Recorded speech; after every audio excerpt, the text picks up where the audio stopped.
I have videos from January 16th that I haven't published. Videos, pictures, you know, and also some videos and pictures from the 20th, which was after I left the hospital. I mean, I had planned to publish them today, and then I mean there were so many of these messages, and then Skip also threatening to stalk me in person. I thought I would just, you know, I thought I would just publish these, and I always have to just kind of choose like what it is that I'm going to publish. I mean, it's after the videos from the rest of the videos from January 16th and January 20th. There are other things that I have already been thinking that I should write about, that sort of thing. You know, it is a constant crisis.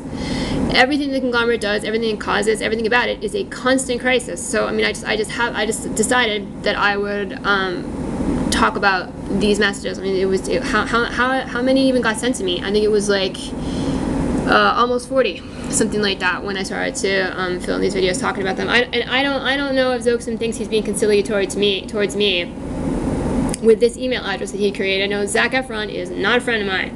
He is not my friend. You do not treat someone who is your friend the way that person treated me. That's just the truth. You know, that is absolutely the truth. So this is what Zoxim had to say about this. Take pity on me. There is no reason that the property management should not give me an extension. There is no reason whatsoever. No, they have continued to abuse me. They have never stopped abusing me. Never have they stopped abusing me. I mean, it seemed to be improving just for a few weeks. Like a few weeks ago, and that's, you know, and now it has stopped improving.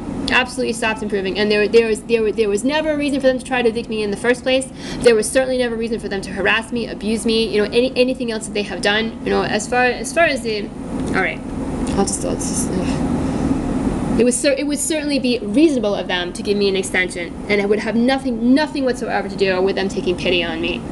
Oh Lord, and give me a break.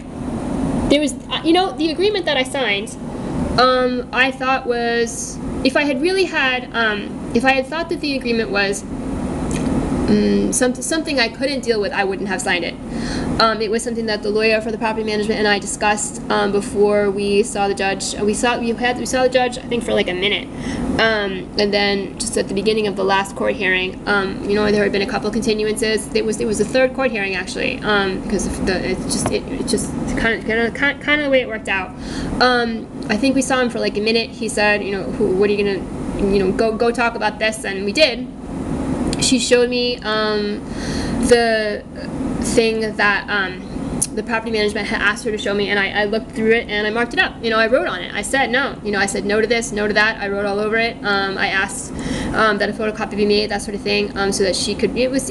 I said no. I mean, there were several things in it that were being demanded of me that I said no to. You know, and having had a father who's a lawyer, also someone who, you know, worked in low-income housing for many years, I was able to read through quite a lot of it and be able to say no to this, no to that, that sort of thing.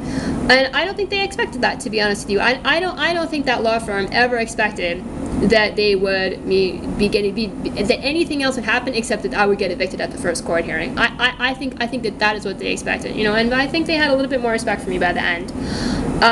You know, there were a few things I didn't know that I might have said something about if I had understood what the language was. I'm not a lawyer myself, but there were certainly things that I knew just from reading through those couple of pages that I was not going to agree to, and I said no to them. And she got to be a little bit more reasonable at that point.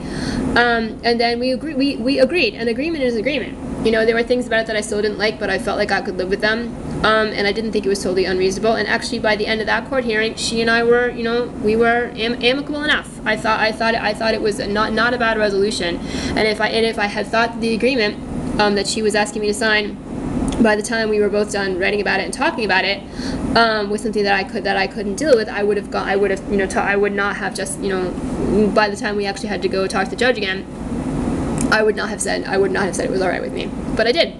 And that was how I felt about it. I felt it was, you know, reasonable enough for me to deal with. There were still things in it that I didn't like, but I know that in life you can't have everything. And I was like, all right, well, it really not so bad. So whatever you just have no idea what you're talking about ever. You have no idea what you're talking about ever. You have. I mean, when you were trying to tell me before, months and months ago, that I was definitely going to get evicted, you were claiming that you have been a property manager, you had worked in property management before, and blah blah blah blah. Oh, really? And so why is it? First of all, if that's true, you don't know much about it, because clearly you were wrong about everything you said about what was going to happen if I tried to represent myself. You were telling me I was going to be evicted, there was nothing I could do, and all this other stuff, and you were not right about that. And if that's true, and you worked in property management, I'm sorry, were you also practicing as a psychiatrist at that time? You have no credentials whatsoever to talk about any of the things that you talk about. You have no credentials whatsoever at all. I mean, it doesn't seem to be you have a psychology degree. You're not a practicing you're not a practicing mental health clinician of any sort whatsoever. Thank God, because my God, what would someone like you actually do to clients if you were a therapist or you were a psychiatrist? Someone who has shown up to stalk me at my blog viciously like this week after week and month after month for months and months and months, trying to exploit me, lying about me all the time. Give me a break.